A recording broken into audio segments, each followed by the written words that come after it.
പ്രിയ വിദ്യാർത്ഥികളെ, computerised അക്കൗണ്ടിങ്ങിൻ്റെ first ചാപ്റ്ററിലെ രണ്ടാമത്തെ video ആണ് ഞാൻ നിങ്ങൾക്ക് തരുന്നത്.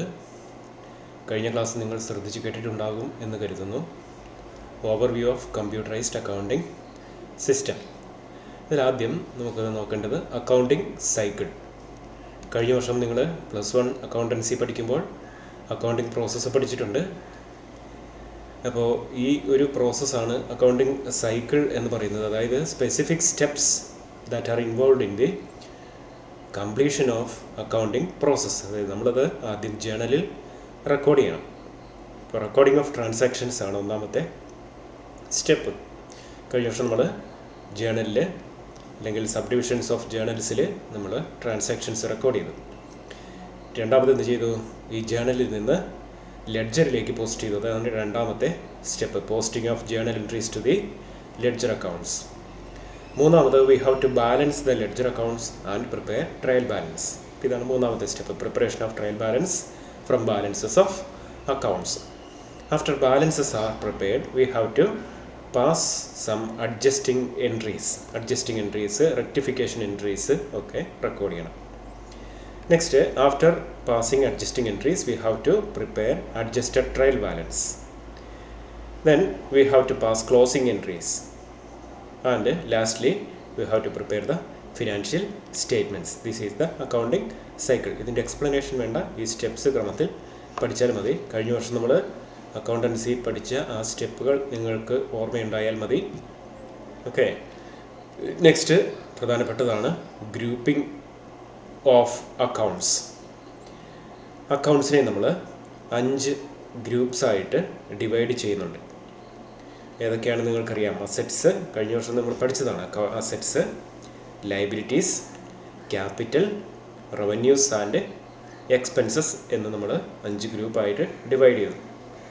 അപ്പോൾ ഈ അസറ്റ്സിനെ നമ്മൾ അക്കൗണ്ടിങ് ഇക്വേഷൻ എന്ന ഫോമിൽ നമ്മൾ റെക്കോർഡ് ചെയ്തു. അത് asset is equal to liability plus capital എന്ന രീതിയിൽ അക്കൗണ്ടിങ് ഇക്വേഷനായി നമ്മൾ റെക്കോർഡ് ചെയ്തു. ഈ അസറ്റ്സ്, ഈ അക്കൗണ്ടുകളെ ഗ്രൂപ്പ് ചെയ്യുക. ഇനി കമ്പ്യൂട്ടറൈസ്ഡ് അക്കൗണ്ടിങ്ങിലും ഇതുപോലെ നമ്മൾ അക്കൗണ്ട്സിനെ ഗ്രൂപ്പ് ചെയ്യണം. ഗ്രൂപ്പ് ചെയ്താൽ മാത്രം പോരാ, നമ്മൾ ഈ അക്കൗണ്ടുകൾക്ക് ഒരു കോഡ് അസൈൻ ചെയ്യണം. കാരണം കമ്പ്യൂട്ടറിന് ഇപ്പോൾ ഒരു സാധനം കണ്ടാൽ, ഫിക്സ്ഡ് അസറ്റ് കണ്ടാൽ അത് അസറ്റാണോ അത് ലയബിലിറ്റി ആണോ അതൊന്നും കമ്പ്യൂട്ടറിന് അറിയില്ല. So accounts should be properly codified. ഓരോ അക്കൗണ്ടുകൾക്കും കോഡ് അസൈൻ ചെയ്യണം.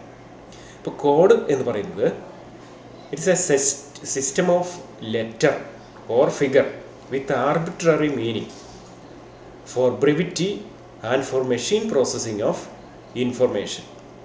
ഒരു കാര്യത്തെ ബ്രീഫായിട്ട് നമുക്ക് റെക്കോർഡ് ചെയ്യാൻ, എക്സ്പ്രസ് ചെയ്യാൻ വേണ്ടി വളരെ ബ്രീഫായിട്ട്, ഫോർ ബ്രിവിറ്റി ഒരു കോഡ് കൊണ്ട് ഒരു സാധനത്തെ നമുക്ക് റെക്കോർഡ് ചെയ്യാം. ഫോർ എക്സാമ്പിൾ അസറ്റ് എന്ന് റെക്കോർഡ് ചെയ്യണമെങ്കിൽ ജസ്റ്റ് 1 എന്ന ഒരു കോഡ് കൊണ്ട് നമുക്കതിനെ റെക്കോർഡ് ചെയ്യാം. ഓക്കെ, അതാണ് ഒരു ആവശ്യം, ഫോർ ബ്രിവിറ്റി.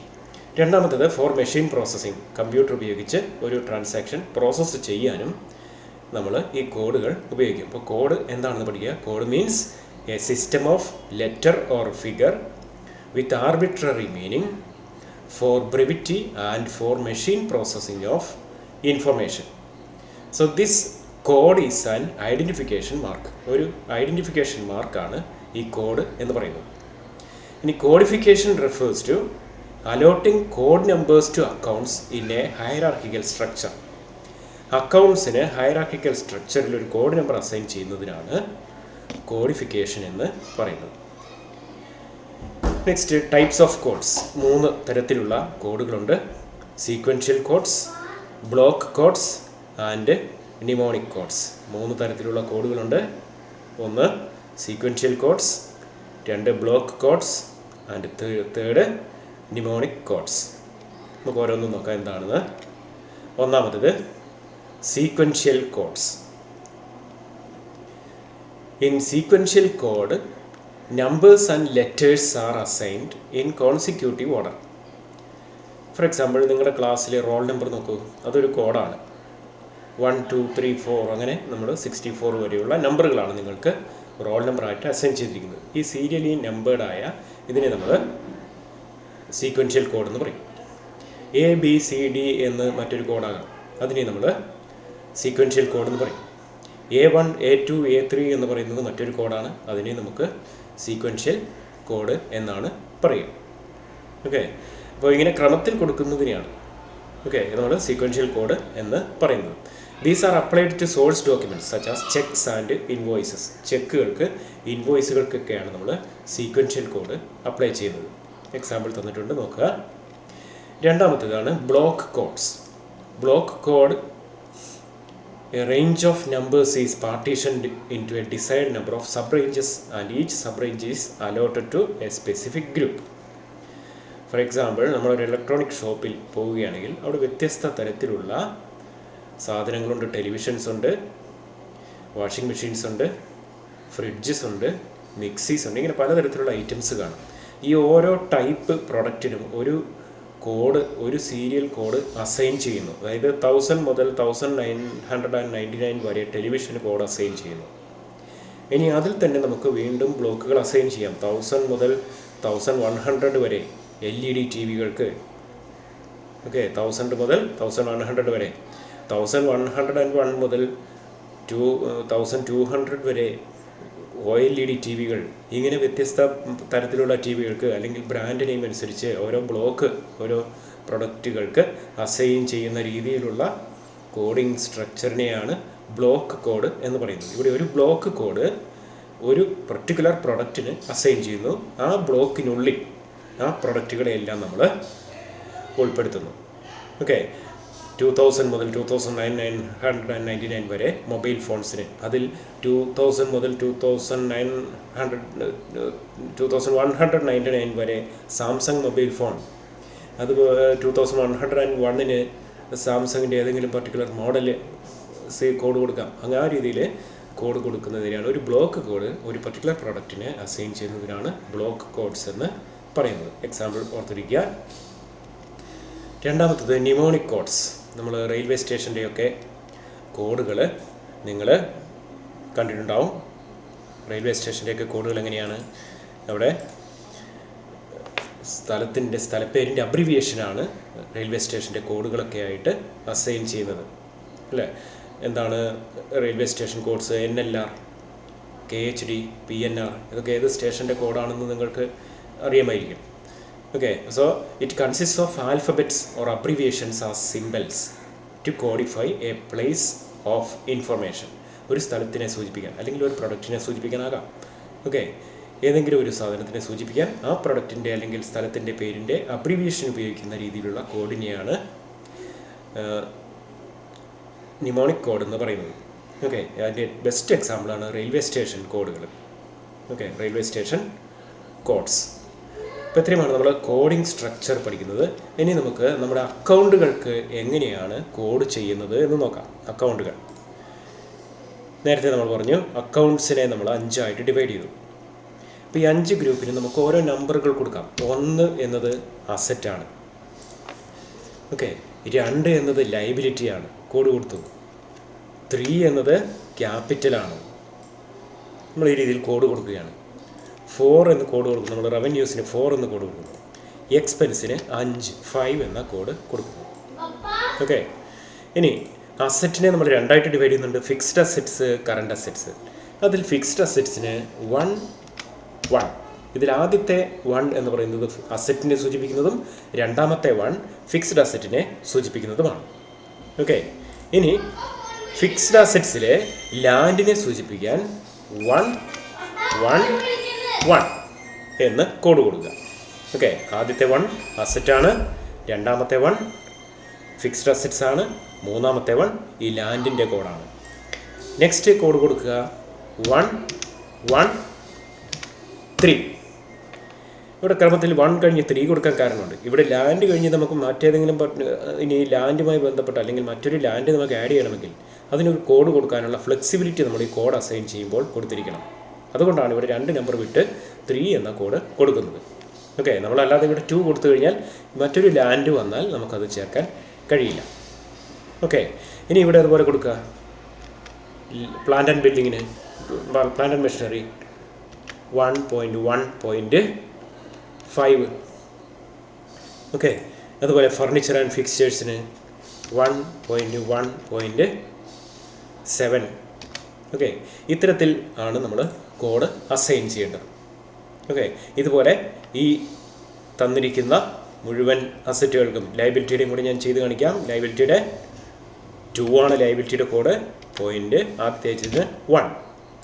ഇവിടെയും ഫ്ലെക്സിബിലിറ്റി അനുവദിക്കുക. 2, 3, 4 കൊടുക്കുക. കാരണം ഇവിടെ നമുക്ക് ആഡ് ചെയ്യാൻ കഴിയണം.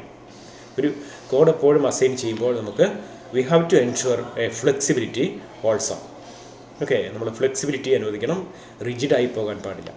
ഇനി നമ്മൾ ഓരോ സിറ്റുവേഷനോ അല്ലെങ്കിൽ ഓരോ സ്ഥാപനത്തിനനുസരിച്ചാണ് കോഡുകൾ അസൈൻ ചെയ്യുക. അപ്പോൾ നമ്മൾ ഈ ഒരു കോഡ് തന്നെ അസറ്റിന് 1 തന്നെ ആയിരിക്കണം എന്ന് നിർബന്ധമൊന്നുമില്ല. ഫിക്സ്ഡ് അസറ്റിന് 1.1 തന്നെ വേണമെന്ന് നിർബന്ധമൊന്നുമില്ല. നമുക്ക് ഇഷ്ടമുള്ള കോഡ് അസൈൻ ചെയ്യാം. ഓരോ സ്ഥാപനവും അല്ലെങ്കിൽ ഓരോ അക്കൗണ്ടിങ് സോഫ്റ്റ്വെയറുകളും വ്യത്യസ്ത കോഡിംഗ് സ്ട്രക്ചറുകളായിരിക്കും അവരുടെ സോഫ്റ്റ്വെയറിൽ യൂസ് ചെയ്യുന്നത്. Okay, this is not a hard and fast rule. എങ്ങനെയാണ് ഈ കോഡ് ചെയ്യുന്നത് എന്ന് കാണിക്കാനാണ് നിങ്ങൾക്കിത് പറഞ്ഞു തന്നത്. പരീക്ഷയ്ക്ക് ചോദിക്കാറുണ്ട് കോഡ് ചെയ്യുന്നത് എങ്ങനെയാണെന്ന്. ഓർത്തിരിക്കുക, ഈ ഗ്രൂപ്പിങ്ങും ഓർത്തിരിക്കുക. നിങ്ങൾ +1 പഠിച്ചതാണ്, അതുകൊണ്ട് വിശദമായിട്ട് പറയുന്നില്ല. ബാക്കി നിങ്ങൾ തന്നെ കോഡ് ചെയ്ത് നോക്കുക.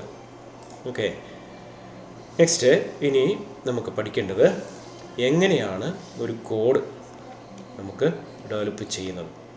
എങ്ങനെയാണ് നമുക്ക് സ്വന്തമായിട്ട് നമുക്കൊരു കോഡ് ചെയ്യണം. ഒരു ഉദാഹരണത്തിന് നിങ്ങളുടെ ഡേറ്റ ഒന്ന് കോഡ് ചെയ്യണം. അതായത് സംസ്ഥാനത്തെ മുഴുവൻ സ്കൂൾ വിദ്യാർത്ഥികളുടെ ഡേറ്റ നമുക്ക് കോഡ് ചെയ്യണം. അതിനെ കോഡ് ചെയ്തതാണ് നിങ്ങൾ ഈ കാണുന്നത്. നേരത്തെ ഞാൻ കോഡ് ചെയ്ത് വെച്ചതാണ്. ഇതെങ്ങനെയാണ് കിട്ടുന്നത് എന്ന് നമുക്ക് നോക്കാം. ഇത് പോട്ടെ. ഓക്കെ, എങ്ങനെയാണ് കിട്ടുന്നത്? ഇപ്പോൾ നിങ്ങളുടെ ക്ലാസ്സിൻ്റെ ഡേറ്റയാണ് വേണ്ടതെങ്കിൽ, ക്ലാസ്സിലെ കുട്ടികളുടെ മാത്രം ഡേറ്റയാണ് വേണ്ടതെങ്കിൽ നിങ്ങൾക്ക് ഒരു റോൾ നമ്പർ ഉണ്ട്, 1 മുതൽ 64 വരെ. ഇപ്പോൾ നമ്മുടെ +2 കൊമേഴ്സിലെ കുട്ടികളുടെ ഡേറ്റാബേസാണ് വേണ്ടതെങ്കിൽ 01 ഒന്നാമത്തെ roll number, that is A roll number.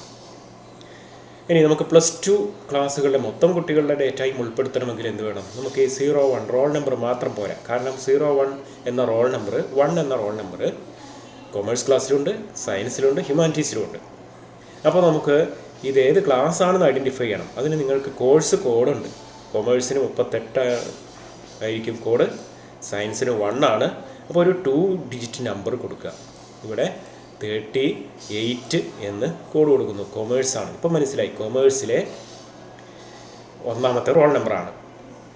Okay, ഇനി ഈ കുട്ടി സെക്കൻഡ് ലാംഗ്വേജ് ഏതാണ് എടുത്തിരിക്കുന്നത് വേണമെങ്കിൽ നമുക്ക് കൊടുക്കാം, അത് നമുക്ക് ഒഴിവാക്കാം, പോട്ടെ.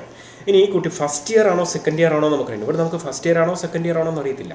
നമുക്ക് ഇതിപ്പം +1 കൊമേഴ്സിലെ ഒന്നാമത്തെ റോൾ നമ്പറും ആകാം, +2 കൊമേഴ്സിലെ ഒന്നാമത്തെ റോൾ നമ്പറും ആകാം. അപ്പോൾ നമുക്ക് നോക്കണം ഇത് +1 ആണോ +2 ആണോ. നമുക്ക് നോക്കുക, ഇത് +2 ആണ്. അപ്പോൾ നമ്മൾ ഒരു ഡിജിറ്റ് കൊടുക്കുക, 2 എന്ന ഒരു ഡിജിറ്റ്, വർഷം തിരിച്ചറിയാൻ വേണ്ടി. ഓക്കെ, ഇപ്പോൾ നമുക്ക് മനസ്സിലായി ഇത് +2 കൊമേഴ്സിലെ ഒന്നാമത്തെ റോൾ നമ്പറാണ്, ഒന്നാമത്തെ കുട്ടിയുടെ കോഡാണ് 23801. ഇനി നമുക്ക് കേരളത്തിലെ മൊത്തം വിദ്യാലയങ്ങളിലെ കുട്ടികളുടെ ഡേറ്റ, ഇത് നമ്മൾ ഹോസ്ദുർഗ് സ്കൂളിലെ മാത്രം കുട്ടികളാണെങ്കിൽ ഇത്രയും മതി, കോഡിങ് ഇത്രയും ലെങ്ത് മതി. ഓക്കെ, നമ്മുടെ സ്വന്തം സ്കൂളിലെ കുട്ടികളുടെ മാത്രമാണെങ്കിൽ ഇത്രയും മതി. കാരണം അവിടെ നമുക്കറിയാം +1 ആണോ +2 ആണോ എന്നറിയാം, അത് കൊമേഴ്സ് ആണോ ഹ്യൂമാനിറ്റീസ് ആണോ സയൻസ് ആണോ എന്നറിയാം, അതുപോലെ അവരുടെ റോൾ നമ്പർ അറിയാം. നമ്മുടെ ഡേറ്റാബേസ് ഇത്രയും, അതിൽ കോഡ് ഇത്രയും ലെങ്ത് മതി. ഇനി സംസ്ഥാനത്തെ മൊത്തം കുട്ടികളുടെ ഡേറ്റാബേസാണ് വേണ്ടതെങ്കിൽ നമുക്കിത് പോരാ. നമുക്ക് ആദ്യം വേണ്ടത് സ്കൂളിൻ്റെ ഒരു കോഡ് വേണം. സ്കൂളിന് നമ്മുടെ കാസർഗോഡ് ജില്ലയിൽ 1000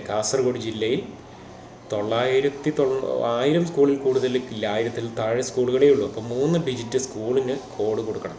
നമ്മുടെ സ്കൂളിൻ്റെ കോഡ് 049 ആണ്. 049 എന്നതാണ് നമ്മുടെ സ്കൂളിൻ്റെ കോഡ്. ഈ 3 ഡിജിറ്റ് സ്കൂൾ ഐഡൻറ്റിഫൈ ചെയ്യാനാണ്.